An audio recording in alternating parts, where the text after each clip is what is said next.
morning, NCAP family. Welcome po sa ating Wahay Iglesia sa Napico Christian Alliance Fellowship.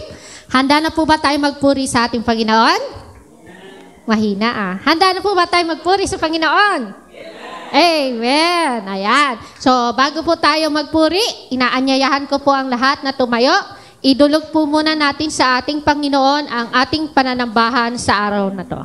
O dakilang Diyos, nagpapasalamat po kami sa inyong kabutihan, kadakilaan sa buhay namin. Hindi niyo po kami pinabayaan, Lord, sa mga nagdaang araw na sa buhay namin, Lord, sa pakikibaka namin, Lord, sa iba't ibang gawain, sa paaralan, sa trabaho, sa bahay. At nakita po namin, Lord, ang inyong paglingap, paggabay sa aming mga ginagawa, Lord. Sa umagang ito, Lord, hiniling po namin na puspusin niyo po kami ng inyong banal na Espiritu, Lord, na wala po kaming ibang gagawin, kundi purihin kayo, wala po kaming ibang iisipin, isasantabi namin ang mga pinagdadaanan namin, Lord, upang kayo po ay mapurihan at wala pong magiging sagabal sa aming isipan sa pananambahan sa inyo, O God. At nawa po, Lord, makita po sa buhay namin ang aming Panginoong sinasamba sa pamamagitan ng aming pag-awit, pagsayaw at pagpalakpak, O God. Lord, dalangin din po namin, Lord, na puspusin niyo po kami ng banal na Espiritu, na marinig po namin, mapakinggan po namin ang mensahe niyo sa umagang ito, Lord. Titimo po sa aming puso at isipan, may a-apply po namin ito, Lord, sa pang-araw-araw na buhay, Lord. At makikita po sa aming pamumuhay ang Diyos na aming pinaglilingkuran, O God. At sa mga upuan, Lord, na wala pa, hinihiling po namin, Lord, na kayo po ang magbigay ng mga kaluluwa, Lord, na uupo dyan, O God, upang hindi po masayang ang salita ng Diyos na ipagkakaloob nyo sa amin, O God. Lord, salamat po sa inyo po ang kabutihan, sa inyo ang karangalan at kalahatian sa tanging pangalan ng aming Panginoong Diyos, at ang lahat ng anak ng Diyos ay magsabing, Amen! Hallelujah! Sabi po sa Psalm 89, Pag-ibig mo, Yahweh, na di magmamaliw, ang sa tuwi-tuwin ay aking aawitin. Ang katapatan mo'y laging sasabitin. Ang iyong pag-ibig walang katapusan. Sintatag ng langit ang inyong katapatan. Amen? Amen! Palakpak po tayo sa ating Panginoon. At habang umaawit tayo, kamayan po natin ang mga kapatiran. Kamustahin natin sa pamamagitan ng ating itik. Amen?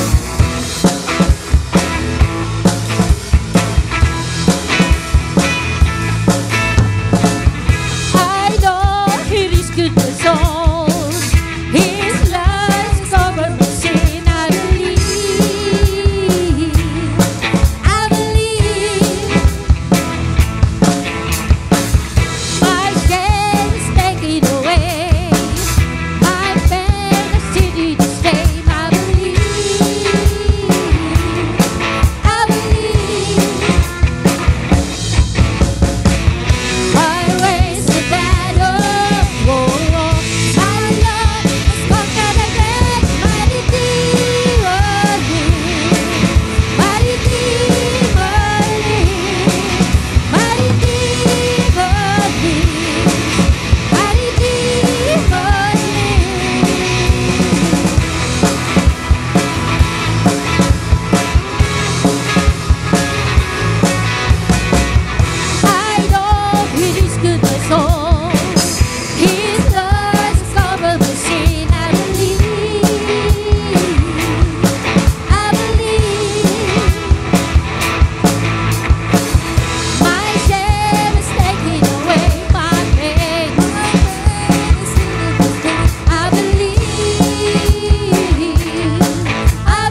Risen King Jesus is alive. Oh, oh, oh, oh.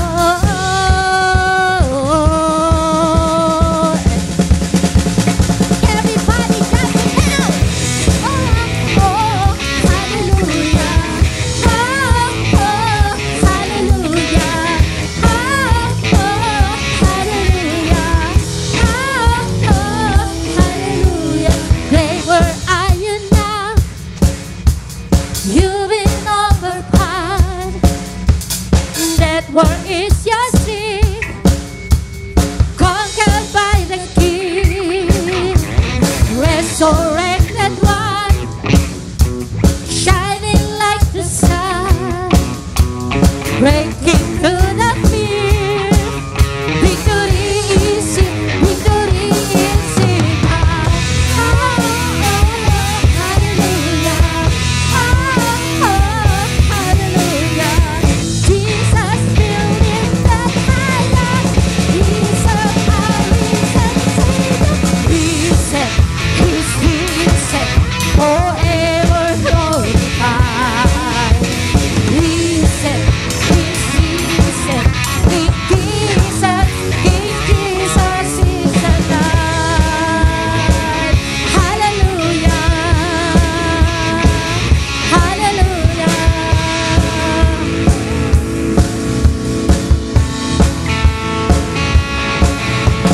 Resurrected one, shining like the sun, breaking through the fear.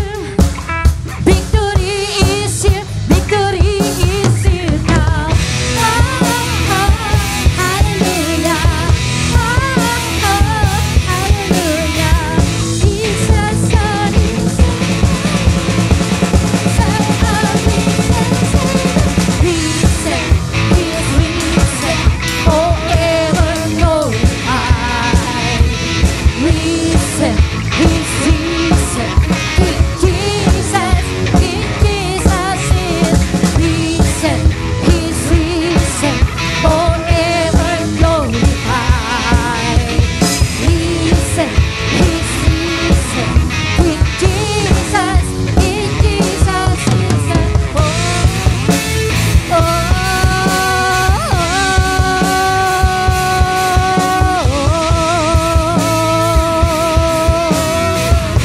The same power,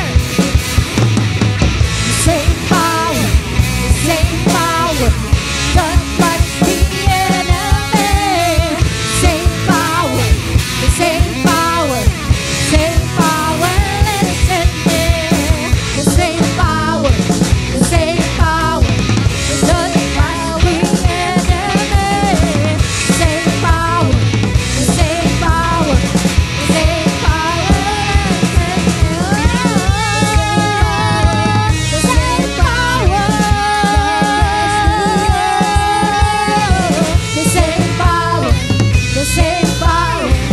Same power, listen there.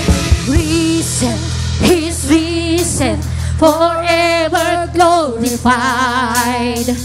Risen, He's risen, King Jesus is risen, He's risen, forever glorified.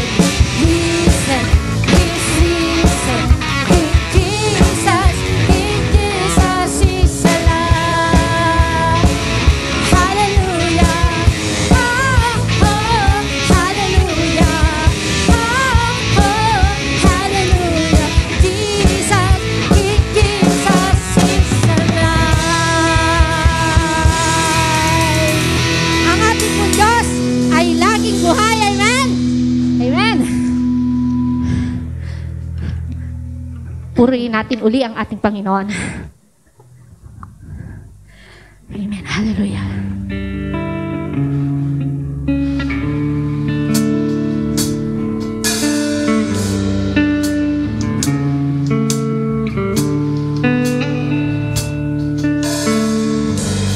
Oh, full of the fatigue,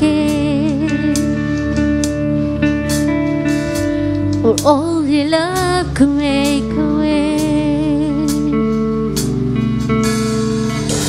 All for love the heavens cry,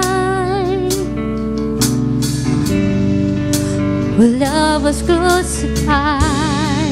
Oh, how many times have I broken your heart, but still you forgive, if only oh, how many times have you heard me pray? Draw near to me.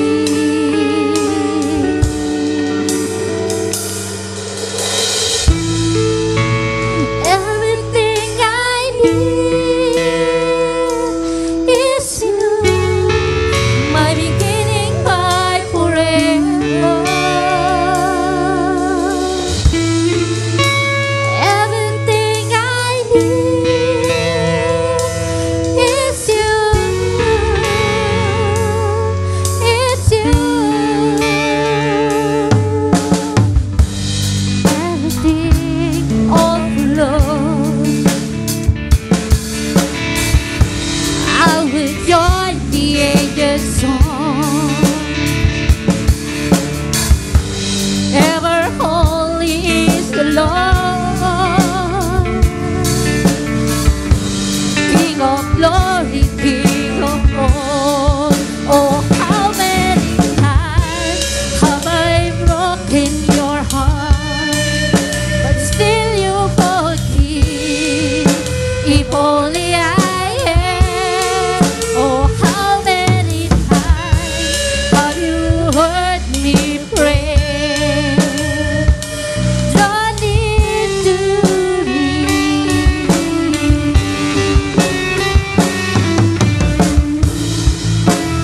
Everything I need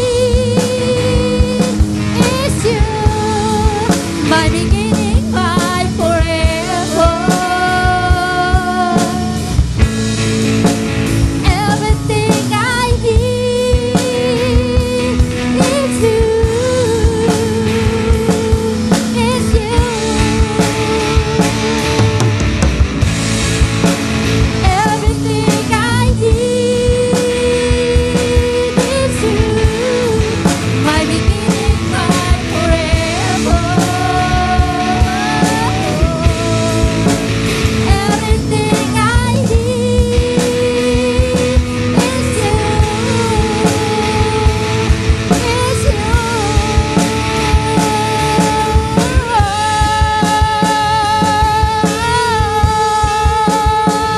Everything I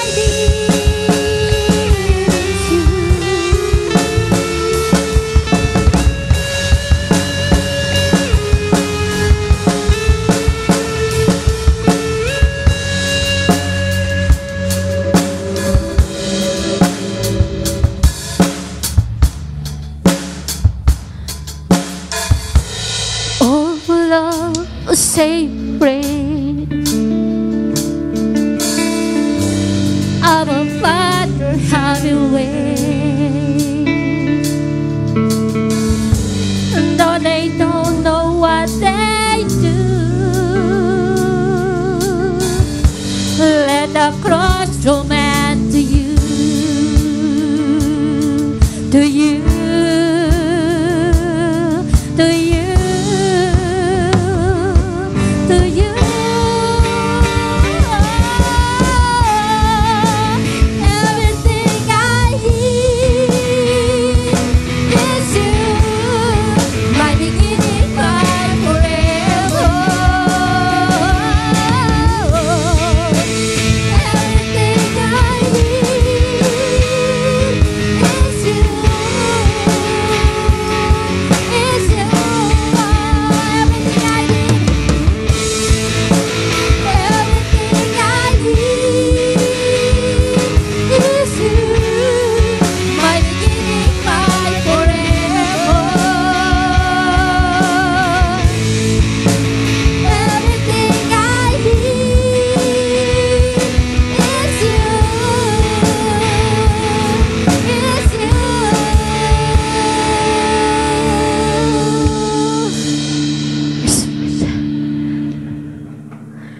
tayo po ay pinagpala sapagkat lahat ng ating kailangan ay matatagpuan natin sa ating Panginoon. Amen?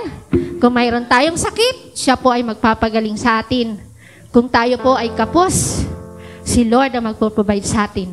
Kung tayo ay may mga pagsubok sa buhay, siya rin po ang magbibigay ng solusyon sa ating problema. Amen? Amen. We have a victor's crown. Hallelujah. Hallelujah.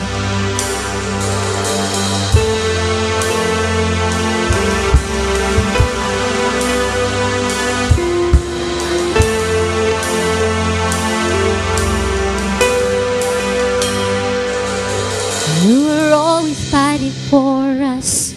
Heaven's angels all around. My delight is finding knowing, oh, you were the victor's crown. You're my help and my defender.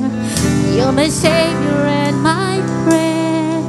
By your grace I live and breathe to worship you. At the mention of your greatness, in your name I will bow down. In your presence here is silent, oh, you wear the victor's crown. Let your glory fill this temple. Let your power overflow. By your grace I live and breathe to worship you. Hallelujah.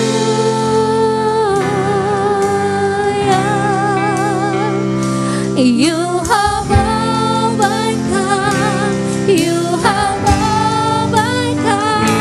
Hallelujah.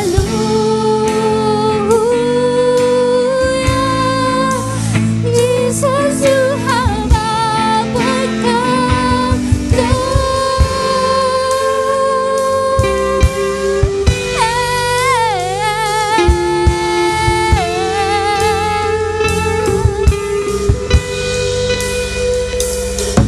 You are ever interceding, and the lost become the found. You can never be defeated, oh, you wear the victor's crown. You are Jesus the Messiah. You're the hope of all the world. By your grace I live and breathe to worship you.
At the cross the work was finished.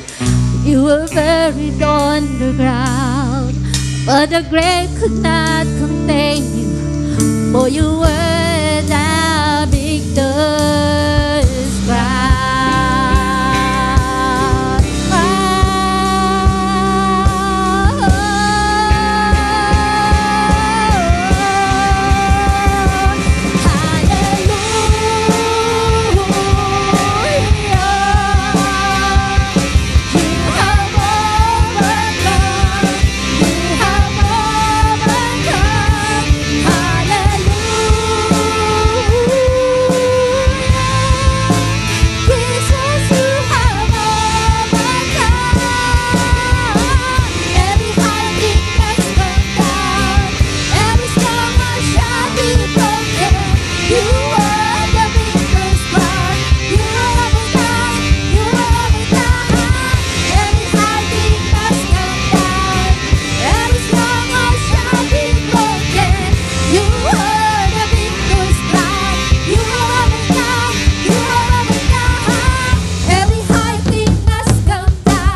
Because of you, Lord, na-overcome, Panginoon.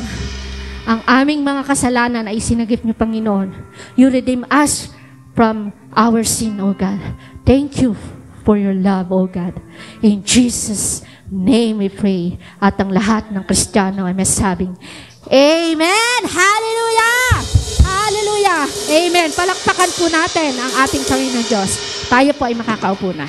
Para po sa ating scripture reading, inaanyayahan ko po ang lahat na tumayo para sa paggalang sa salita ng Diyos. Kung may mga Biblia po kayo, pakibukas sa Ephesians 4:11 to 24. Ephesians 4:11 to 24. At binigyan niya ang ilan ng kaloob upang maging mga apostol. Ang iba na may mga propeta, ang iba na may mga ebanghelista, at ang iba'y mga pastor at mga guro. Ginawa niya ito upang ihanda sa paglilingkod ang lahat ng mga hinirang, upang maging matatag ang katawan ni Kristo, hanggang makarating tayo sa pagkakaisa ng pananampalataya at pagkilala sa anak ng Diyos, at maging ganap ang ating pagkatao ayon sa pagiging ganap ni Kristo. Nang sa gayon, hindi na tayo magiging katulad sa mga batang madaling matangay ng sari-saring aral. Hindi na tayo maililigaw ng mga taong ang hangad ay dalhin tayo sa kamalian sa pamamagitan ng kanilang katusuhan at panlilinlang. Sa halip, sa pamamagitan ng pagsasalita ng katotohanan sa diwa ng pag-ibig, tayo'y dapat maging lubos na katulad ni Kristo na siyang ulo nating lahat. Sa pamamagitan niya, ang buong katawan ay pinag-uugnay ng mga kasukasuan na mula rin sa Kanya.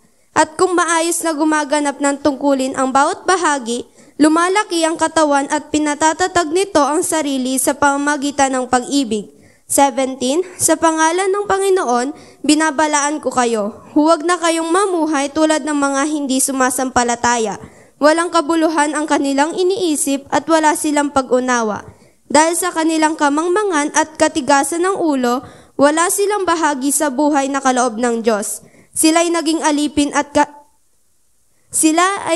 alipin ng kahalayan at wala na silang kahihiyan. Wala na silang inaatupag kundi pawang kalaswaan. Hindi ganyan ang natutunan ninyo tungkol kay Kristo. Napakinggan na ninyo ang aral ni Jesus at natutunan na ninyo ang katotohanang nasa Kanya. Iwanan ninyo ang dating pamumuhay, hubarin na ninyo ang inyong dating pagkatao na nasira dahil sa masasamang pagnanasa. Magbago na kayo ng diwa at pag-iisip, at ang dapat ninyong isuot ay ang bagong pagkatao na nilighang kalarawan ng Diyos at nahayag sa matuwid at banal na pamumuhay ayon sa katotohanan. Maaari na po tayong umupo. Morning everyone. Welcome kay Brother Ron. Tama ba? Ron at si Sister Cheryl. No? Yung iba sa atin ay mukhang nagbakasyon at salamat sa Panginoon sa pagkakataon na ako rin ay makapag-unwind nung nakaraang mga araw. No? Nagkaroon po ako ng pagkakataon na makarating sa Palawan, no? For the first time. No? Although yung iba kong mga kasama doon ay nakailang balik na sila, no? Ako lang yata yung, doon sa kwarto namin, 3 kami na first-timer sa Palawan. No? Share ko lang yung experience, no? Bago tayo pumunta ro sa, pagdating namin doon sa airport, no? Para kami mga tourist, no? Sinalubong kami ni Pastor Alfred, no? At kasama yung driver nung tutuluyan naming in, no? So, pagdating namin doon, sinabitan kami nung parang garland, no? So, para kami talagang mga turista. Kaya, ibang mga pastor na kasabay namin na lumapag, nakikita kami, wow, sana all. Bakit kayo lang, no? Sabi ko sa kanila, magpasundo rin kayo. No? So, hatid sundo po kami doon sa airport ni Pastor Alfred, no? At nung first day ay hindi niya talaga kami iniwan hanggang hindi maayos ang lahat, no? So, salamat sa Panginoon dahil nagkaroon din kami ng time na makapag-fellowship nung last day namin doon, no? So, iniikot niya kami doon lang naman kami sa Kapitolyo, no? So, hindi na kami nakarating doon sa mga tourist spot talaga kasi bukod sa limited na yung time, ayaw na rin ng bulsa. No? So, kaya doon lang kami sa Saka yung aming tourist guide medyo mahina na rin maglakad kaya no. Kasi ilang beses na rin na-stroke si Pastor Alfred, no. So pinapanood niya yung natin, yung recorded video. So thank you Pastor Alfred, no, for accommodating us, no. Yung first day, yung opening, no. Kami pala yung ang Southeastern Luzon District pala ang naka-assign sa praise and worship, no. So although nung Sunday nabasa ko na yun sa GC, pero hindi ko pinapansin, no. Sabi ko kung ma-assign man ako diyan, back up lang ako, no. So pagdating doon, wala pa lang naka-assign pa talaga na magso-song lead, no. So nagtuturoan kami. So sabi ko si Pastor Dennis, no? Magaling yan mag-song lead, no. So ano na kami, panatag na kami na si Pastor Dennis, siya na yung magso-song lead. Ang problema, delayed yung flight niya, no. So nagdi-dinner na kami, magsisimula yung program, wala pa si Pastor Dennis. Nako, talaga namang kahit na masarap yung pagkain, hindi ko naramdaman, no? Kasi tensyonado na ako ng mga time na yon, no. So pagkatapos kumain, paglingon ko sa likod, ano na si Pastor Dennis? So nabunutan ako ng tinik ngayon, no. So habang break time, sige, sabi ko, Pastor Dennis, mag-practice na tayo, no. So ang buo na sa loob ko, nababack-upan ko lang siya na yung magso-song lead, no. Yung mga gitarista, hindi namang problema kasi yung mga kasama namin, mga magagaling din na tumugtog, no. So nung nagpa-practice na kami, naghahanap si Pastor Dennis ng mic stand. Problema, yung host church hindi nakapagdala ng mic stand, no. Si Pastor Dennis pala, hindi siya makakanta kapag hindi naggigitara. Nako, sabi ko, paano na yan? So, may problema kami ngayon. Biglang umentar si Pastor Noel. Sabi niya, Rafi, ikaw na. No? So, na ano na talaga ako, no? So, nagpray na lang ako na gabayan ako ni Lord, no? So, yung lineup namin, napaka-familiar song lang. Yung sapat na higit pa, saka yung pupurihin ka sa awit, no? So, pinractice namin. Kaya lang, nung time na nandun ako sa harapan, dahil sa sobrang nervous ko, kahit na very familiar song itong aming line-up, nawawala yung lyrics sa isipan ko. So, kailangan ko talaga yung nilagay ko dun sa cellphone ko yung lyrics. Ang problema, nung nandun ako sa harapan, ayaw bumukas. Pindot ako ng pindot. Ganun ako lang ganun sa cellphone ko. Nagsisimula, nag-i-intro na yung mga, hindi pa rin bumubukas. So, nangyari, palingon-lingon tuloy ako dun sa screen kasi wala silang monitor, no? So, pero salamat sa Panginoon dahil naitawi din, no, na yung experience ay talagang tensyonado kasi nasa harapan ba naman yung mga lahat ng officers ng Kamakop, no? Lahat ng bishop nandoon, no? Nandoon yung mga asawa nila ng mga singer din, magagaling kumanta, nandoon yung HR na magaling din sa music, no? So talagang tensyonado yung pakiramdam ko noon, pero salamat sa Panginoon dahil sa tulong at biyaya na ay naitawi din, no? At natapos din, no? So nung natapos kami, nung handon ako sa stage, ang nasa isipan ko noon, wala akong ibang iniisip kundi makababa ng stage. So ganun pala, no? So kaya salamat sa Panginoon. Even dito, may mga time na talagang ninenervyos pa rin ako pag tumatayo sa harapan. Pero natural lang yon kasi kapag nawala yung nervyos, sa sarili na lang tayo aasa, no? So hindi na tayo aasa sa Panginoon. Oh, yun yung hindi maganda, no? So sa umagang ito, ating ipagpapatuloy yung ating series sa patungkol po sa 5 purposes of the church. Yung pong ating text na binasa ay mula po sa Ephesians chapter 4, 11 to 24. At ito po ay pinamagatang created to become like Christ, no? Noong pong bata pa tayo, meron tayong mga superhero, no? Sino bang inyong superhero, no? May mga superhero tayo na ginagaya, no? I remember nung panahon ko, wala pa nga kaming TV noon, no? Nakikipanood lang kami sa kapitbahay, no? Kung yung iba siguro ay inabutan nyo pa rito yung sinaunang TV na may cabinet, tapos merong saraduhan. No? So yun yung mga TV noon. No?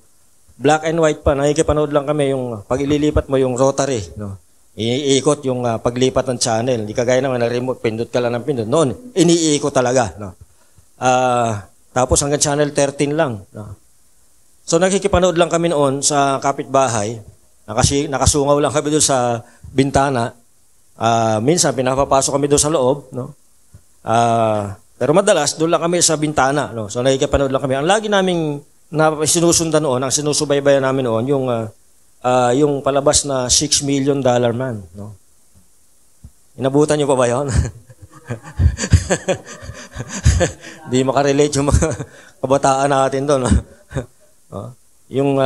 Ang istorya noon, yung agent siya, tapos di ko na matandaan kung na-aksidente ba siya, and then ginawang robotic yung kanyang mga binti at braso. So kaya nagkaroon siya ng superpower. Naging malakas siya. No? Kaya niyang bumuhat ng mabibigat na bagay. No?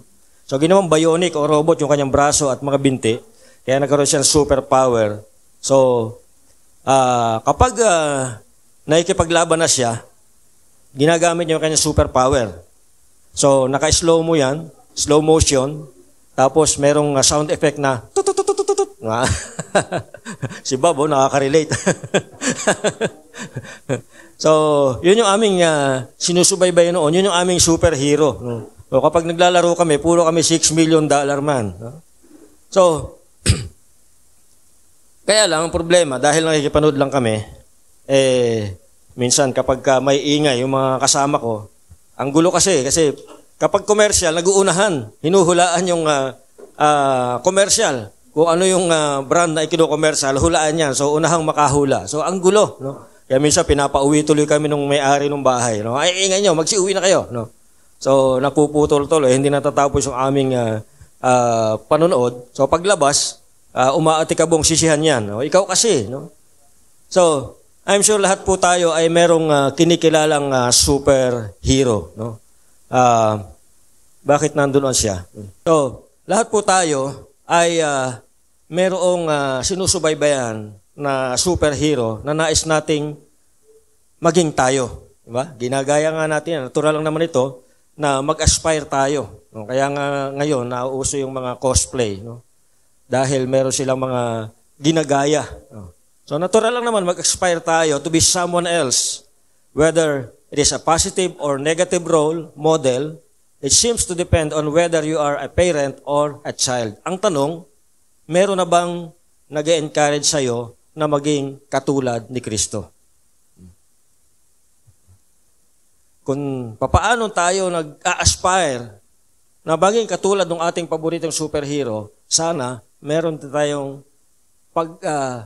desire o pag-aspire, meron tayong aspirations na tayo ay maging katulad ni Kristo. Sa totoo lang, nilikha po tayo ng Diyos upang maging katulad ni Kristo. Simula pa nung pasimula, ang plano ng Diyos ay maging katulad tayo ng kanyang anak na si Jesus. Ito yung itinadhana sa atin. Ito yung ikatlong layunin ng ating buhay. Did anyone encourage you to be like Jesus Christ?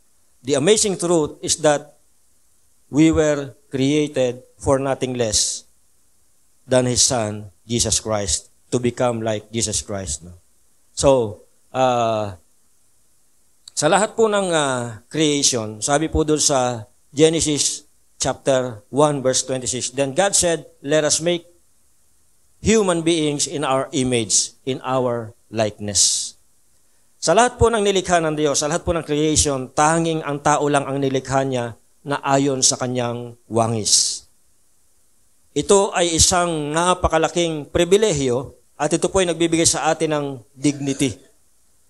Katulad ng Diyos, tayo po ay mga spiritual beings.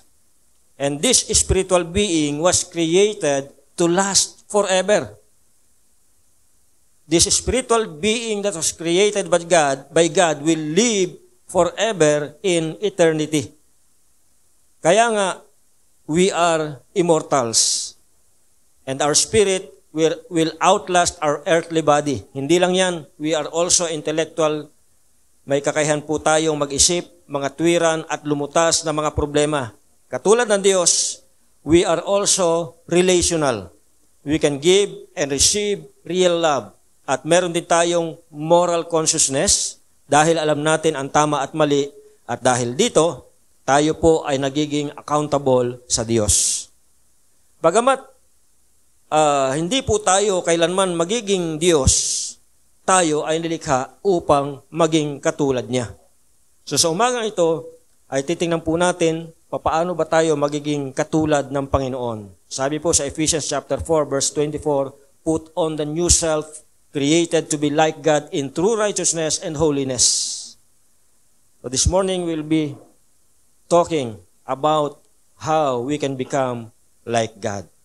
So, buksan nyo lang po yung inyong Biblia sa Ephesians chapter 4, doon po sa binasa ni Micaela kanina, verses 11 to 24. At tatlong bagay po, tatlong bagay ang ating titingnan sa umagang ito, kung paano tayo magiging katulad ng Panginoon. Pero bagong lahat, tayo po ay dumulog sa Diyos sa panalangin. Dakilang Diyos, salamat po sa araw na ito. Muli niyo po kaming tinipon. Salamat po sa bawat isa na dinala niyo po sa lugar na ito. Salamat po kay Brother Ron at kay Sister Cheryl na kasama namin sa kauna-unang pagkakataon. At nawa nga po ay mapagpalad po sila sa kanila pong pagsama sa amin sa pananambahang ito, Panginoon. At gayon din po, Panginoon, tinataas ko po sa inyo ang bawat isa sa amin. Kami po ay dumudulog sa inyo. Ano man po yung mga balakid sa aming malayang pagsamba sa inyo, Panginoon, wasakin niyo po ang lahat na ito sa pangalan ni Jesus. Ano man po, Panginoon, yung mga bagay na gumugulo sa aming isipan, nais po namin itong ipagkatiwala sa inyo.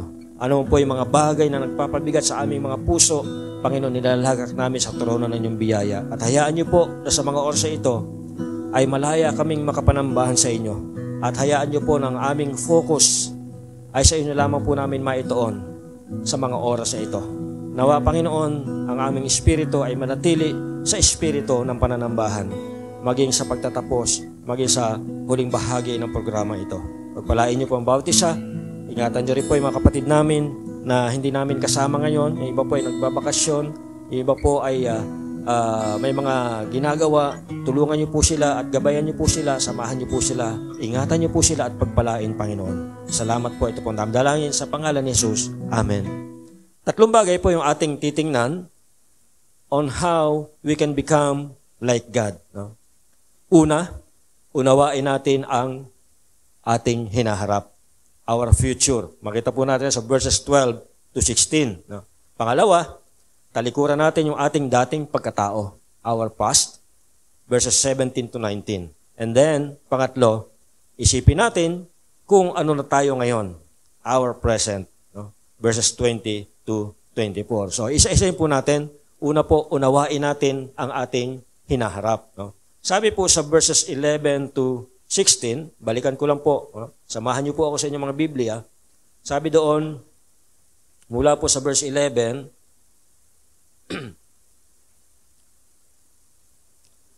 at ang iba'y ginawang apostol, ang iba'y propeta, ang iba'y ebanghilista, ang iba'y pastor at guro. Ginawa niya ito upang ihanda sa paglilingkod ang lahat ng hinirang sa ikukunlad ng kanyang iglesia. Sa gayon, tayong lahat ay magkakaisa sa pananampalataya at pagkakilala sa anak ng Diyos at magiging ganap ang ating pagkatao ayon sa pagiging ganap ni Kristo. Hindi na tayo matutulad sa mga batang madadala o nadadala ng bawat aral, parang sasakyang dagat na sinisiklot-siklot ng mga alon at tinatangay ng hangin. Hindi na tayo malilinlang na mga taong ang hangad ay ibulid tayo sa kamalian. Manapay, sa pamamagitan ng pagsasalita ng katotohanan sa diwa ng pag-ibig, magiging ganap tayo kay Kristo na siyang ulo. Sa pamamagitan niya'y nabubuo ang katawan mula sa mga bahaging pinag-ugnag-ignay ng kasukasuan. At kung maayos na gumaganap ng tungkulin ang bawat bahagi, ang buong katawan ay lalaki at lalakas sa pamamagitan ng pag-ibig. No? Kung ang mga bahagi raw ay gumaganap ng tungkulin, ang buong katawan ay lalaki at lalakas sa pamamagitan ng pag-ibig. No? In English version, sabi doon, it was He who gave some to be apostles, some to be prophets, some to be evangelists, and some to be pastors and teachers to prepare God's people for God's works of service, so that the body of Christ may be built up until we all reach unity in the faith and in the knowledge of the Son of God and become mature, attaining to the whole measure of the fullness of Christ. Then we will no longer be infants, tossed back and forth by the waves and blown here and there by every wind of teaching and by the cunning and craftiness of men in their deceitful scheming. Instead, speaking the truth in love, we will in all things grow up into Him who is the head, that is Christ. From Him, the whole body, joined and held together by every supporting ligament, grows and builds itself up in love as each part does its work. Ito pong verse na ito, nagsimula si Paul with the vision of the body of Christ. In his mind, nakikita niya yung katawan ni Kristo. Sabi niya, we will in all things grow up into Him who is the head, that is Christ. Ang intention po ng Diyos, ang initiative ng Diyos, ang plano ng Diyos is that we will become like Christ. Na tayo po na mga anak niya, na tayong mga mananampalataya ay maging katulad ni Kristo. We need to know God's plan, which is unity in the faith and in the knowledge of the Son of God, and become mature, attaining to the whole measure of the fullness of Christ. Yun po yung plano ng Diyos, na tayo po ay maging iisa, magkaisa sa pananampalataya, sa kaalaman, sa pagkakilala patungkol sa Panginoong Kristo. At tayo po ay mag-mature, lumago, at ma-attain po natin, sabi rito, attaining the whole measure of the fullness of Christ. Yan po that's the plan of God. As Christians, that's the plan of God in our lives. Knowing God's will for our life can be, because of knowing God's will, we can have peace that He knows what He is doing. Kung alam natin ang plano ng Diyos sa ating buhay, payapa tayo. Dahil alam natin na alam ng Diyos ang ginagawa niya sa ating buhay. Kung meron nakakaalam sa ating buhay, walang iba kundi ang Diyos. Dahil siya ang nakakaalam ng lahat sa ating buhay. Sabi po ni Paul, pansin po natin yung binanggit niya rito, yung words ang ginamit niya, infants. And then meron siyang binanggit na grow up and then mature. And ito pong word na ito, binanggit twice, yung work. So explore po natin yung mga bagay na yan. Yung infant, may binanggit siyang infant, may binanggit siyang grow up, and then mature, and then yung word na work. Anong kinalaman natin? Anong kinalaman ng mga bagay na ito sa ating growth? Anong kinalaman nito sa pag-move natin mula sa pagiging spiritual infant hanggang sa maturity? Kung may mga na kayong teenager, alam mo na pagdating ng panahon, magmamature yan. Once na nagsimula na magtrabaho yan, magmamature yan. Ganon din sa church. Ang nais ng Diyos ay makita natin yung ating role sa body of Christ. Doon po sa Revised Standard Version, it says, the role of the evangelist, the pastors, and the teachers is to equip the saints for the work of ministry. Pansinin po natin kung sino ang gumagawa ng ministry, yung work of service. Ang role po ng pastor is to equip the saints for the work. Kaya nga sabi ng isang speaker doon sa Plus One Summit na inattend na namin doon sa Coronadal, South Cotabato, noong February 28 to March 1, dapat daw baguhin yung nakasanayan na sa office ng pastor, merong nakalagay doon sa table niya na Reverend so-and-so, and then sa ilalim ng kanyang pangalan, nakalagay, minister. Dapat daw baguhin na yun. Kasi, ang dapat nakalagay doon, Reverend so-and-so, sa ilalim ng kanyang pangalan, instead the minister, ang nakalagay ay equiper. Baguhin na yung nakasanayan natin na ang mga church, ang mga tao sa church, ang tawag ay member. Hindi po dapat member ang bawat tao sa church because every member is a minister. So, sabi niya, palitan na yan. Dapat si pastor, ang nakalagay sa kailalim ng kanyang pangalan ay equiper. at ang mga tao sa church, sila ang minister. Because the role of the pastor, the role of the church leader is to equip the saints, equip the members for the work. So dapat daw baguhin na yan. Yun nakasanayan. So, kaya naman, kapag may mga opportunity sa church to serve, mga kapatid, sunggaban po natin ito. I-grab po natin yung opportunity if there are opportunities to serve. At huwag nating isipin, ano kaya makukuha ko dyan? Ano kaya mapapala ko dyan? No? Ano mapapakinabang ko dyan? Magkakapera ba ko dyan? No? Volunteerism is an important dimension, but think more of it as a career than a hobby. Ang paglilingkod sa Diyos o paglilingkod sa church ay hindi isang libangan lang. Sa ating paglilingkod, gawin natin ito in light of the eternity. Meron itong eternal value. So sa iyong paglilingkod, sa iyong pagsiserve sa church, sa ministry, para kang nag-i-invest. At itong investment na ito ay eternal investment. Dahil ang ginagawa mo ito, ang paglilingkod sa Diyos, ay merong eternal value. So, itong eternal value na ito, hindi matutumbasan ng kahit anumang achievement natin sa secular world. The two things you will take with you into eternity are your character and your influence in the lives of other people. So yun po yung dalawang bagay na madadala natin doon sa buhay na walang hanggan.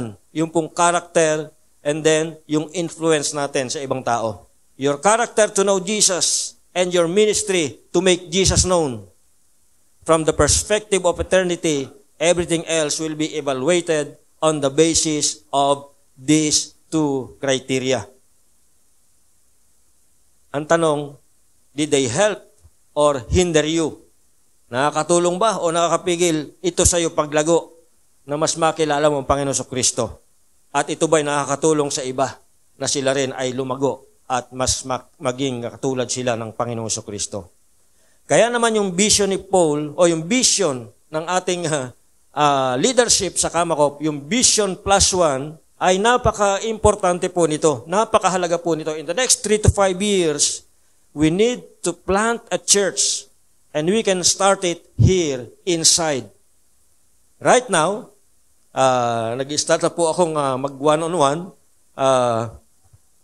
Meron na po akong mga nasimulan na mag-start kami ng one-on-one discipleship.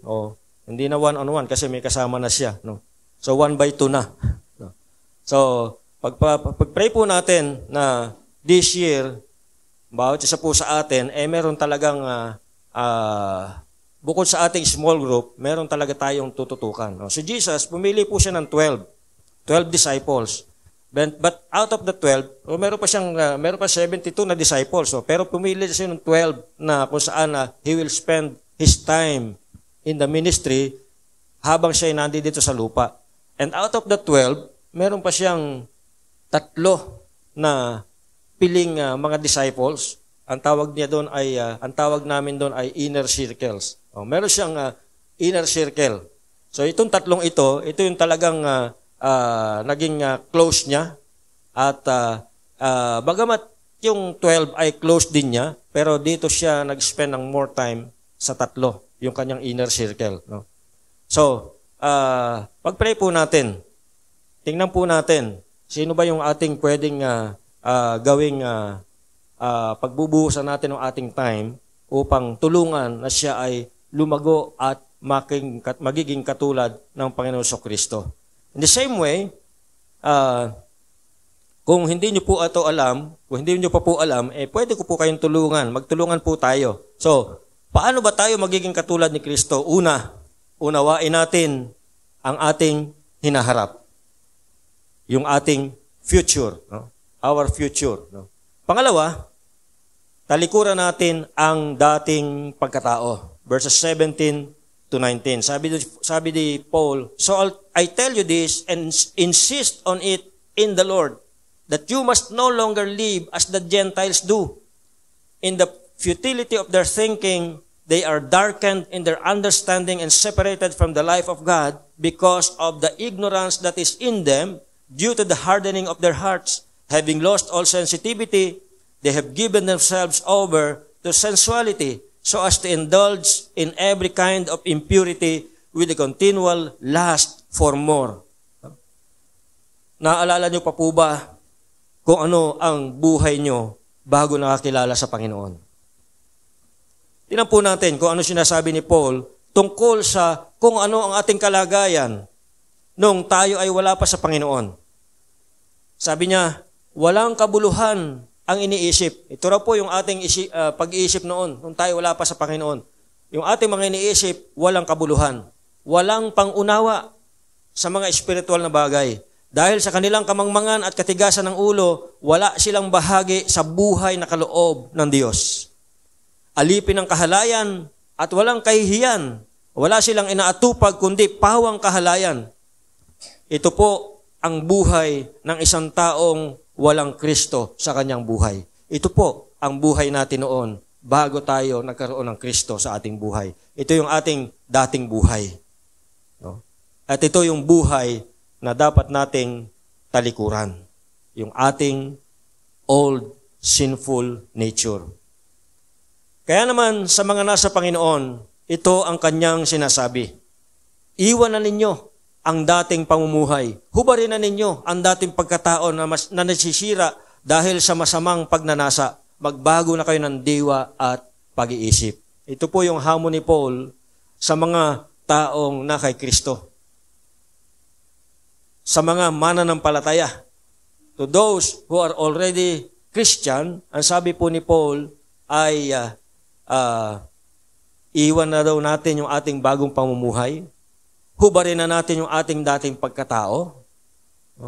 Actually, hinubad na natin yan. Tayo nakapag-isa kay Kristo. Nung tayo nanampalataya kay Kristo, hinubad na natin yung ating pagkatao. Yung dating pagkatao. Kaya lang, minsan, nire-recycle natin. Na-try nyo na ba na mag-recycle nung damit na naisuot nyo na? Anong feeling? Minsan, parang hindi ka convenient, no? Tapos pag inamoy mo, iba na ang amoy, no? Iba?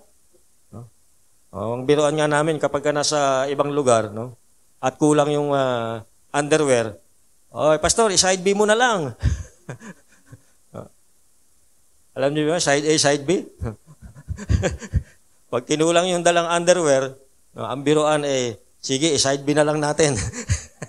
No? Ibig sabihin, balik ka rin na lang, no? So, hindi kaaya-aya yung pakiramdam. No? So, minsan, ganun tayo. Nire-recycle natin yung hinubad na natin, gusto pa nating isuot uli. Ano bang meron doon?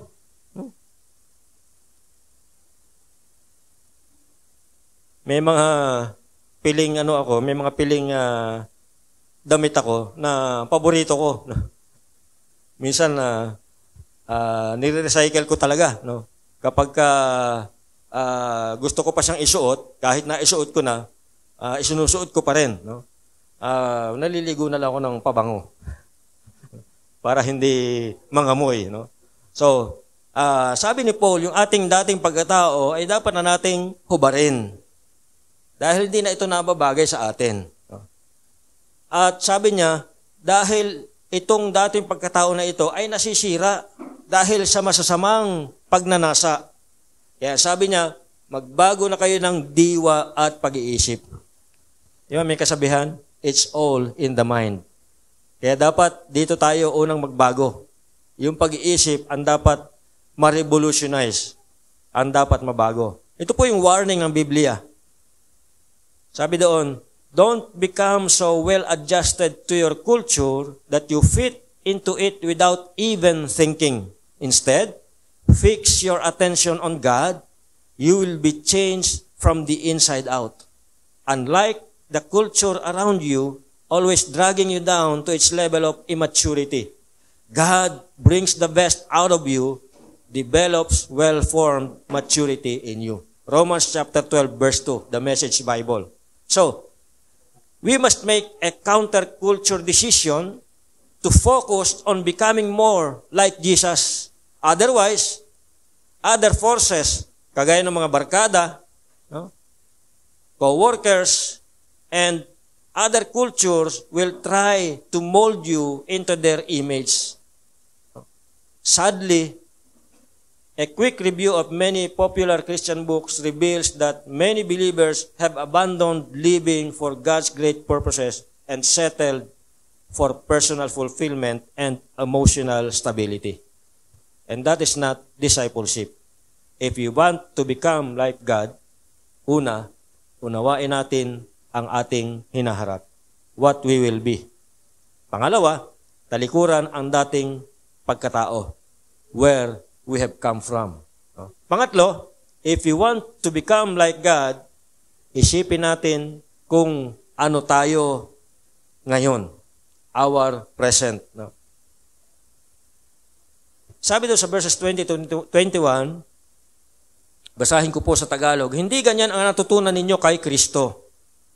Kung talagang pinakinggan ninyo ang aral niya at naturuan kayo ng katotohanang na kay Jesus, iwanan ninyo ang dating pamumuhay. Hubarin na ninyo ang inyong dating pagkatao na napapahamak dahil sa sama-samang pita.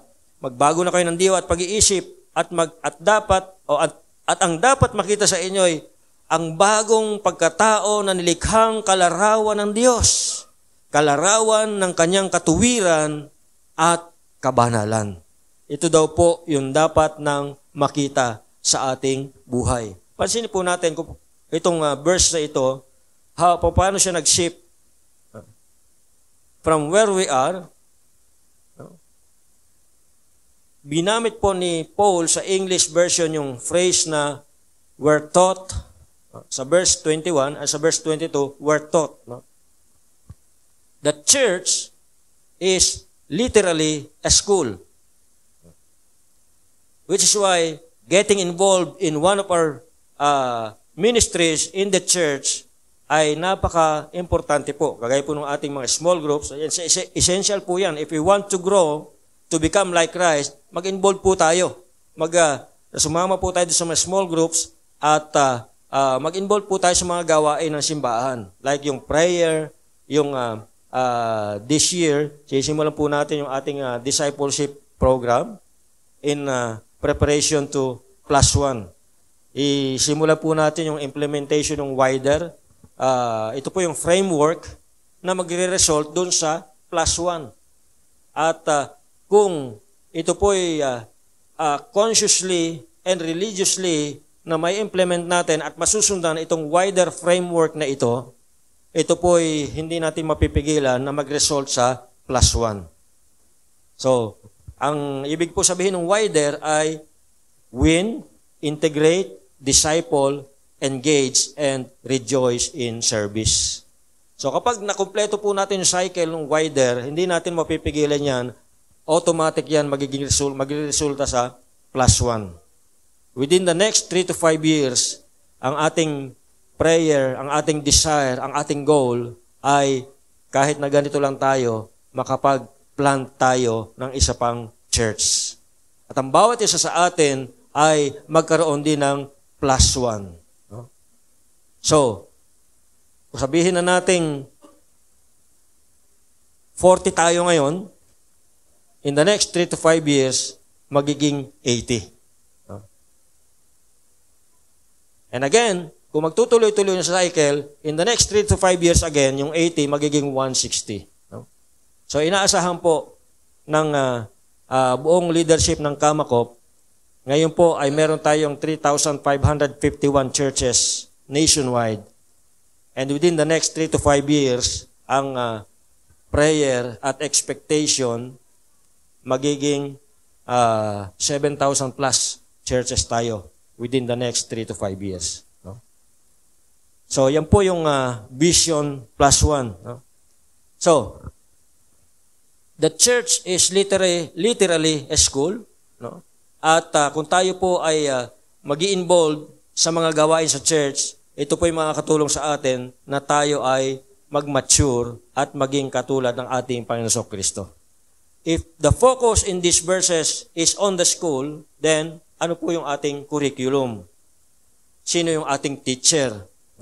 How are we taught? Paano tayo matuturuan?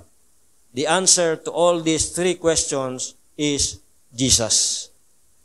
Jesus is our curriculum, Jesus is our teacher, and Jesus is our model. No? He is our curriculum. Sabi sa verse 20, meron binanggit sa Revised Standard Version, come to know Christ. Ang translation po nito, this translates as learn Christ. We become like God through a personal relationship with Jesus Christ. And there is no other way. Siya po yung ating curriculum. Magiging katulad tayo ng Panginoon kung magkaroon tayo ng personal na relasyon sa kanyang anak na si Jesucristo. He is our teacher. This should be more accurately simply read, heard from Him. For there is no preposition on this. Paul assumes that through the voice of their earthly teachers, they literally heard Christ. At sa ganitong paraan ay mas makilala natin ang Panginoon sa pamagitan ng mga naririnig natin, na pag-aaralan natin tungkol sa Kanya, mga nababasa natin tungkol sa Kanya, and so magtiwala tayo sa Kanya because He is our curriculum and He is our teacher. He is also our model. Sabi ni Paul, taught in Him and truth that is in Jesus. Yung po yung sinabi niya sa verse 21. Ang pagbabago, nagkaroon ng pagbabago sa title mula sa Christ to Jesus. At ito po ay dahil sa yung historical Jesus, siya po yung ating model. He embodies the truth He teaches. Ito pong Jesus na ating model ay makikita po natin na yung kanyang itinuturo, yun din po yung makikita sa kanyang buhay. Kung ano yung kanyang sinasabi, yun po yung kanyang ginagawa. He walk the talk. So kaya siya yung ating modelo. Jesus is our curriculum, Jesus is our teacher, and He is our model. Malinaw po ang Biblia, clear po ang Biblia rito sa mga complementary passages na ito, that it takes the work of the Holy Spirit within us, using truth, troubles, time, and even temptation to make us like Christ. Kaya huwag po tayong magtataka, dumadaan tayo sa mga bagay na yan. May mga pagsubok, may mga temptation, so that we will be more like Christ. Sabi nga, we are a work in progress. Hindi pa tapos ang Diyos sa atin. Marami pa siyang dapat gawin sa buhay natin. Marami pa siyang improvements na kinakailangan gawin. We are still in the process of renovation. We are a work in progress. Our spiritual transformation in developing the character of Jesus will take the rest of our life. Ito po ay lifetime process. Yung sanctification process. No? Sa buhay natin na ginagawa ng Diyos, ito po ay habang buhay, habang nandito po tayo. Gumagana yung proseso na yan. Ang dapat natin gawin ay mag-cooperate sa pagkilos ng Diyos sa ating buhay, sa paggawa ng Diyos sa ating buhay. No? So, dahil lifetime yan, this will take the rest of our life, and even then, it won't be completed here on earth. Hindi pa yan makukumpleto habang nandito sa lupa. It will only be completed, it will only be finished when you get to heaven and or when Jesus returns. In verses 22 to 24, sinamarize ni Paul itong mga responsibilities nito in becoming like Christ. Sabi niya, you were taught with regard to your former way of life to put off your old self, which is being corrupted by its deceitful desires, to be made new in the attitude of your minds, and to put on the new self, created to be like God in true righteousness and holiness. Yung mga kasama nating mga babae dito, pag Sunday morning na lang, example natin, bago kayo makalabas ng bahay, papunta sa church, ilang minuto o ilang oras yung ginugugol nyo sa pagdodrawing ng kilay nyo, sa pagpapahid ng make-up, sa pagli-lipstick, at sa pagpabalik-balik doon sa salamin para tingnan kung sa pamimili pa lang ng damit, gaano katagal. No? kumpara sa mga lalaki, no, hindi tayo nagdi-discriminate dito, napag-uusapan lang. Kumpara sa mga lalaki, no? Mga lalaki kasi hindi naman kayo nagluluto ng almusal. Paggising nyo, maliligo lang kayo, magkakape, tapos magbibihis na. Yung mga babae, no? Meron talaga tayo mga kasama rito na gumugugol ng oras, no? Pamimili ng damit, pagsusuot ng damit, minsan hindi pa nagustuhan, uhubarin at maghahanap uli ng pag-aayos ng buhok, no? Paglalagay ng makeup, may foundation pa riyan, may iba nga, may mga cream pa na nilalagay na pampatanggal daw ng kulubot, yan, pampabanat ng muka, no? May mascara pa riyan, may lipstick, no? Iba, may deodorant pa, may moisturizer pa. Bukod pa sa perfume. Sa amin mga lalaki, pag suot ng damit, konti suklay, konti spray ng cologne, tapos na. Don't get me wrong, no? Okay lang naman yon. I'm not suggesting na baguhin nyo yung lifestyle. No? I'm just suggesting to think about the amount of time you spend to put on what you're going to have to take off a few hours later. Kung gaano mo katagal na ginawa yan, no? Pag uwi mo, no? Gugugol ka na ng oras para tanggalin naman yan, isa-isa. No? So, ang sinasabi ko po rito, ang pinag-uusapan po natin dito ay take time to consider. No?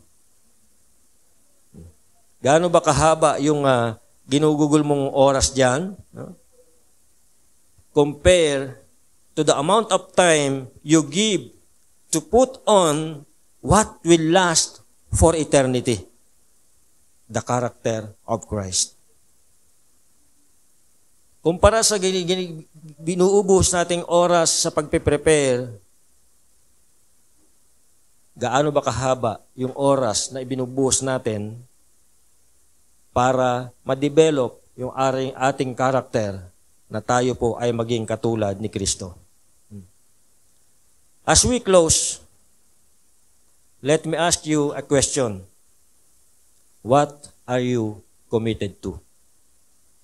Sabi ni Rick Warren, nothing shapes your life more than the commitments you choose to make. Your commitments can develop you or they can destroy you.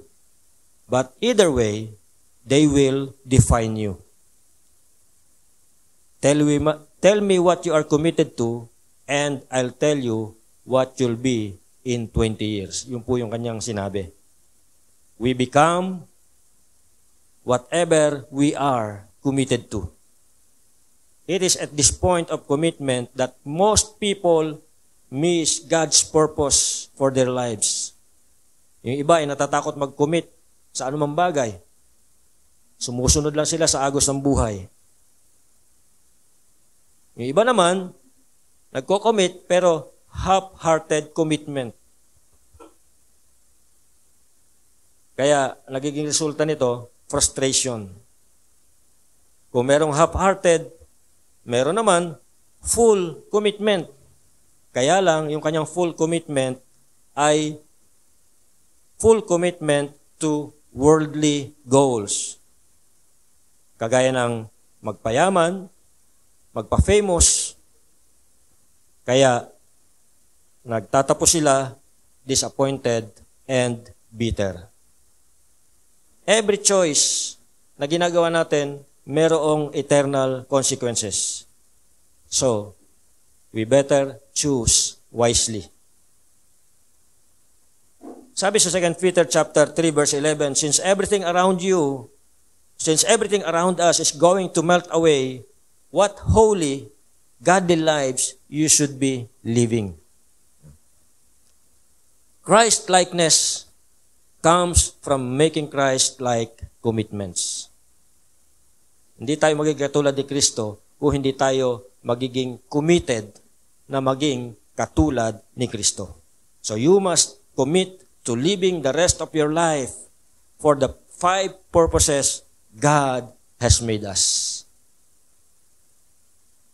Purpose number 1, you were planned for God's pleasure. That is worship. Number 2, you were formed for God's family. That's fellowship. Number 3, you were created to become like Christ. Discipleship. Number 4, you were shaped for serving God in the ministry. And that's ministry. And you were made for a mission. Evangelism. That is why, napaka-importante po na maging bahagi tayo ng isang church family na katulad nito. Napaka-importante po na maging member tayo. No? May mga iba sa atin dito na nag-undergo ng membership class. So, meron pong yan. Merong covenant yan. No? Siguro yung iba rito na hindi pa naka-undergo doon, later on, i-undergo natin yan so that ma-undergo nyo rin yung ano ba yung ating covenant as a member of this church. No? At yung iba siguro ay re-reviewin naman natin. No? Ano ba yung ating mga covenant as a member of this church family. No? So mga kapatid, Jesus did not die on the cross just so we could live a comfortable, well-adjusted life. Ang purpose niya is far deeper. He wants us to make us like Him. He wants to make us like Him. He wants us to be, He wants to make us like Himself before He takes us to heaven. So bago pa na tayo dalhin doon sa langit, sa Kanyang kaharian, gusto niya habang nandito pa tayo, ma-develop na tayo na maging katulad niya. And this is our greatest privilege and our immediate responsibility and our ultimate destiny to become like Christ. Tayo po'y manalangin. Hallelujah! Salamat po, Panginoon, dahil ang aming pong buhay ay patuloy niyong hinuhubog, patuloy na binabago.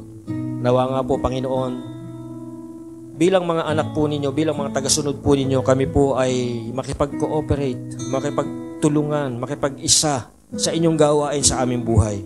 Because we are still a work in progress. Nawa kami po ay maging willing na gawin namin yung aming part habang ginagawa niyo po yung inyong part sa pag-develop sa aming mga buhay. At kami po ay patuloy na lalago, magmamature, at magiging katulad po ninyo. Ito po yung aming ultimate goal. Nawa, Panginoon, sa tulong at biyaya po ninyo, ang aming pong buhay ay ganap po ninyong baguhin. Salamat po sa pangalan ni Jesus. Amen. Salamat, Pastor, sa mga mensaheng aming narinig ngayong umaga. Salamat sa Panginoon dahil binigyan tayo ng mensahe na napakaganda at ito ay magrerema sa ating puso at isipan habang tayo ay naglalakbay sa mundong ito. Tayo po ay darako na sa ating gawaing pagbibigay, kung paano tayong pinagpala ng Panginoon sa Kanyang mga salita. Pagpalain din natin ang Panginoon para i-provide ang Kanyang pangailangan sa Kanyang iglesia. Sinasabi dito sa Malakias 3:10, sinabi dito, dalhin ninyo ng buong buo ang inyong mga 10 bahagi sa tahanan ng Diyos upang matugunan ang pangangailangan sa aking tahanan. Subukan ninyo ako sa bagay na ito. Kung hindi ko bubuksan ang mga bintana ng langit at ibuhos sa inyo ang masaganang pagpapala. Purihin po ang Panginoon. Marami akong verses na gustong basahin tungkol sa pagbibigay. Pero, sabi ko, Lord, ano ang sasabihin ko? Kasi ang dami ng mga verses sa pagbibigay nabasa na lahat. Ano ba ang talagang itong malakay ang nasa puso ko dahil sabi ko nga, para tayong nagkakasala sa Panginoon kung hindi natin na ibibigay yung ating 10 bahagi. Halimbawa, tayo ay kumita ng 10,000. Para sa Panginoon is 1,000 lang, di ba? 9,000 sa atin. So, tinitingnan ng Panginoon kung paano mo gagamitin yung perang yon na kinita mo sa inyong pagtatrabaho. Naisip ko sa akin sarili, Lord, nagkakasangala nga ba kami dahil hindi kami nagbibigay ng tapat sa inyo? Yun ang laging nagrerema sa aking puso. Lagi kong iniisip yun sa Panginoon. Kung paano sasabihin ng Panginoon sa iyo na, oo, nagkakasala ka. Dahil para sa Panginoon yun eh. Yun na nga lang ibiningi ng Panginoon sa atin, hindi pa natin maibigay. Kaya ang Panginoon nalulungkot, nagdadalamhati. Dahil paano matutugunan ang iglesia kung ang ating kapirahan ay hindi natin maibigay ng tapat sa Panginoon? Hindi po ba? Paano magkakaroon ng pangangailangan ng ating iglesia kung ang ating mga kapirahan ay hindi natin maibigay ng ayos sa Panginoon? Hindi ba? Kayo ba ay, naano nyo ba ako? Nasasakyan nyo ba ako? Amen po ba? Parang mahina. Tungkol sa sinabi ni Pastor kanina, kapag nandito ako sa unahan, nanginginig ako. Oo talaga, dahil, syempre, ninenervyos. Talagang totoong ninenervyos ako, sabi ko nga, napakahirap Panginoon, tumayo sa unahan kasi nanginginig ako. Makikita talaga na nanginginig ang kamay ko. Kaya, ayan, medyo naninervyos, pero sabi ko nga sa Panginoon, ito ay gawain mo para ito sa iyo, Panginoon. Kaya tatayo ako sa harapan mo. Kaya at salamat sa Panginoon, nakatayo ako dito sa ating harapan sa pamamagitan ng pagbibigay ng kalakasan ng ating Panginoon sa akin. Kaya kung tayo po ay handa na sa ating pagbibigay, ibigay na po natin ang para sa Panginoon.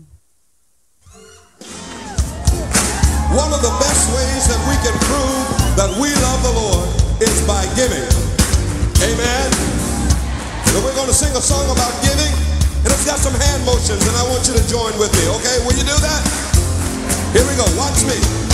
Give, and it will come back to you. Good measure, pressed down, shaken together, and running over. Give, and it will come back to you. When you give to the Lord. Help me out now, here we go. Give, and it will come back to you.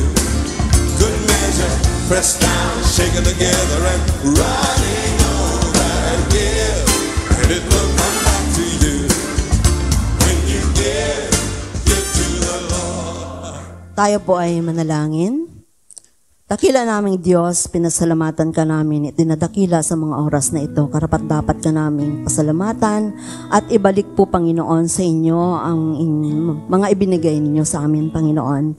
Sa mga ikapong nasa aming harapan, sa mga pagpapala na ipinagkaloob mo sa iyong mga anak, Panginoon, ibinabalik namin ito sa inyo upang matugunan, Panginoon, ang pangangailangan sa inyong iglesia, Panginoon. Salamat dakilang Diyos sa pagbibigay mo ng trabaho sa bawat isa, sa mga may trabaho, Panginoon, patuloy mong pagpalain ang kanilang negosyo, ang kanilang hanap buhay, ang kanilang pinagkakitaan, maging ang kanilang mga employer, Panginoon, ay pagpalain mo, dakilang Diyos, upang maibalik, Panginoon, ang pagpapala para sa inyo. Patuloy na pagpalain ang aming pangkanawang lupang ito, Panginoon, na magpagtrabaho kami ng maayos upang sa ganon, dakilang Diyos, malakas kaming nagtatrabaho, Panginoon.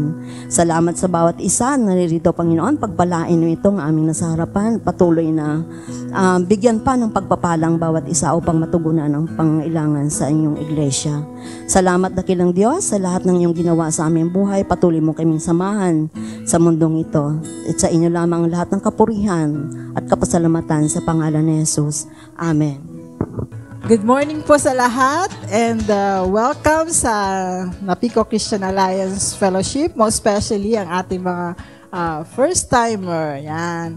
Welcome ko si Sister Sherry. Welcome, Sister Sherry. And also ang ating kapatid na si Brother Ron. Welcome, Brother Ron, sa ating pananambahan at sana ay na-bless kayo. And yun, salamat sa Panginoon at nakasama namin kayo. Okay? And then, nagpapasalamat ako sa Panginoon sa mga leaders natin sa araw na ito, sa ating call to worship, si Sister Jenny Taton, Sa scripture reading natin, si Micaela Obmerga. And call to offering si Sister Rose Asas na nervous pa rin. So, yan. Salamat sa inyo. At, yan. Ang ating speaker, si Pastor Rafi Malang. And also, thank you rin sa ating praise and worship team, sa ating worship leader, si Sister Jenny Taton. Ang kanyang backup, si Micaela, sino ba? Backup niya si Micaela Eviota, kasi nakalagay dito, Omega. Okay, LJ ha. Okay, ang bass at keyboardist, si Jermaine Taton, guitarist, si Joseph, at ang drummer, si Jasper. Salamat sa inyo, Taton family. Okay, and then, ang ating activities for this week, sa prayer meeting naman natin, every Wednesday at 8 p.m. Salamat po sa mga brothers and sisters na patuloy na uma-attend sa ating prayer meeting. I know na nabibless ang bawat isa sa mga sharing time at mga answers prayer natin. Okay? And then, Youth Connect every Saturday, 5 p.m. para sa mga boys at Sunday naman, 9 a.m. para sa mga girls. So, Children Ministry naman, Children's Sunday School every Sunday, of course, at 3 p.m. Ang ating sponsor, si Donna Miranda. Mamaya po ito. Yan, malapit na po ang ating Good Friday sa March 29 at 1:30 p.m. Ang venue natin muli sa Faith Christian School. Okay, kita-kita po tayo sa Good Friday sa Faith Christian School. Happy birthday sa ating birthday celebrant ngayong March 18, ang ating happy birthday si Kathy. Happy birthday. Happy birthday to you. So, yun lamang po ang aking announcement at saan tayo, Ate Kathy? Tara na. Okay, yun. Happy birthday at yun lamang po ang aking announcement at pagpalain po tayo ng ating Panginoon. Salamat po sa lahat. Okay, tayo po ay tumayo para po sa ating closing prayer.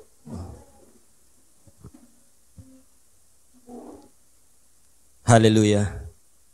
Pinupuri po namin kayo, O dakilang Diyos, Diyos na makapangyarihan sa lahat. At kami po ay papasalamat sa lahat po ng ginawa ninyo sa aming buhay, sa lahat po ng pagpapala, sa lahat po ng provisions, and even sa mga kagalingan sa karamdaman, Panginoon. Pinupuri ka namin sa mga kasagutan sa aming mga panalangin, Panginoon. Tunay po, O Diyos, na kayo ang Diyos na hindi nagkukulang. At ang inyong biyaya, Panginoon, ay laging sapat. At madalas, higit pa sa lahat ng aming pangangailangan. Salamat po sapagkat ikaw ang aming Diyos. At kami po, Panginoon, sa mga oras na ito ay dumudulog sa inyo. Lord, we thank you sa bawat isa na narito ngayon. At kayo po, Panginoon, ang nakakabatid sa lahat ng kanilang mga dalahin, mga kabigatan. Dalahin ko po, Panginoon, na tugunan niyo po ang bawat isa sa kanila po mga pangailangan, sa kanilang mga suliranin, sa mga hamon na kanilang hinaharap, sa kanilang mga pinagdadaanan. Dalahin ko na ang inyong pagsama at paggabay sa kanila. At higit sa lahat, maramdaman po ng bawat isa ang inyong mahigpit na yakap sa oras ng pangangailangan, Panginoon. Ganun din po, Panginoon, kami po'y dumudulog sa inyo. Nawa, Panginoon, ilagay nyo sa aming puso ang passion, Panginoon, passion for the lost. Na kami po, Panginoon, ay magkaroon ng kabigatan sa aming puso, na maging concern po kami sa mga kaluluwa na hindi pa nakakilala sa inyo. Dalahin ko po, Panginoon, na ilagay niyo po sa aming puso ang desire na inyong mabuting balita ay maipalaganap, maibahagi sa mga taong nakakasama namin, nakakasalamuhan namin, sa mga kaklase, kasama sa trabaho, mga kaibigan, mga kapitbahay. mga miyembro ng pamilya, Panginoon, mga kamag-anak, dalangin ko, Panginoon, na huwag niyo pong patahimikin ang aming mga puso, Panginoon, hanggang hindi po nahaabot ang mga taong ito, Panginoon. Lord, we pray na yung pong compassion na naramdaman nyo nung habang tinitingnan nyo ang Jerusalem ay maramdaman po namin kapag tumitingin po kami sa labas, kapag kami ay nasa labas, Panginoon. Nawa yung passion sa inyong puso ay maramdaman din po namin, Panginoon, kung papaano po kayo kapassionate na maabot ang mga kaluluwang hindi pa nakakilala sa inyo, Panginoon. Nawa ito po ang ilagay niyo sa aming puso, Panginoon. At dalayan ko po na habang kami po ay naririto sa mundong ito, gamitin niyo po kami. Use us mightily in your ministry. At nawa, Panginoon, tulungan niyo po kami na makita po namin yung mga areas, Panginoon, na kung saan po pwede po kami mag-involve o pwede kami magsimula na makapaglingkod sa inyo. Salamat po. Ito ang dalangin sa pangalan ni Jesus. Amen. Amen. Amen. Amen.